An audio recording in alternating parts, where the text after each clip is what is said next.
it's perfect for you guys too because it's a mommy cafe or daddy cafe downstairs, so you can grab a coffee, a bite to eat, let the kids play, use their imagination.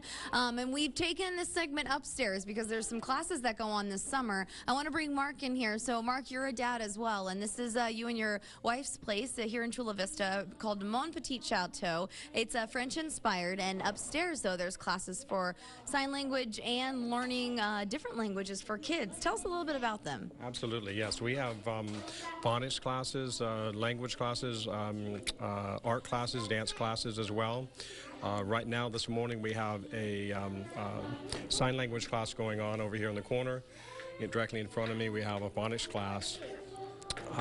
So it's very important because we like to keep everything all together. We've got the play downstairs, we've got the draw with the boutique, the cafe and so forth, and we tie it all together with having good educational classes and so forth for the toddlers. We have classes in the evenings for the parents as well. We have language, or rather we have Zumba classes and financial planning classes and that sort of thing. Now, what's really cool is we're seeing kids of all ages learning this. What would the appropriate age be to learn a different language if you're wanting to grow up and teach your kids Spanish and English at the same time in Southern California? That is pretty normal. It's absolutely very normal. We have 3 children of our own, and they are definitely bilingual from the very start. In the house, we only speak Spanish with the children, mostly my wife. Who speaks 5 languages, so she speaks Spanish for the children, and they get most of their English from me. But it's very important on a very early age to start the children because they absorb so much. Yeah. And then what's the significance of learning the sign language? Is that just fun for communication and for kids' development? I have seen that a lot recently. I think the kids actually enjoy it too. If you watch them over there, they're very engaged in what they're doing with the instructor, and they have a fun time.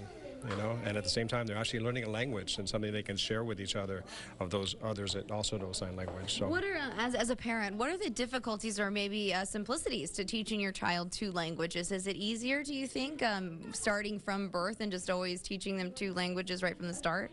We found that initially it is difficult for them if they're being taught English and Spanish, for example, from birth, basically.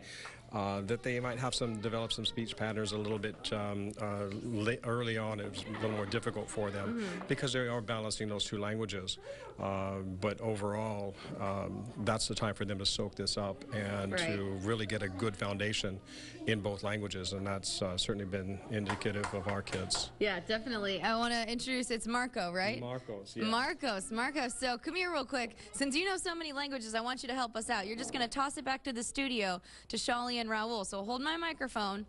All right, and say back to you in the studio right there. Back to you in the studio. Perfect. Yeah, with a smile. That's like the next Raul. Great. He can do the 9 o'clock hour. Raul. I'm kidding. Thank you, Heather Ford.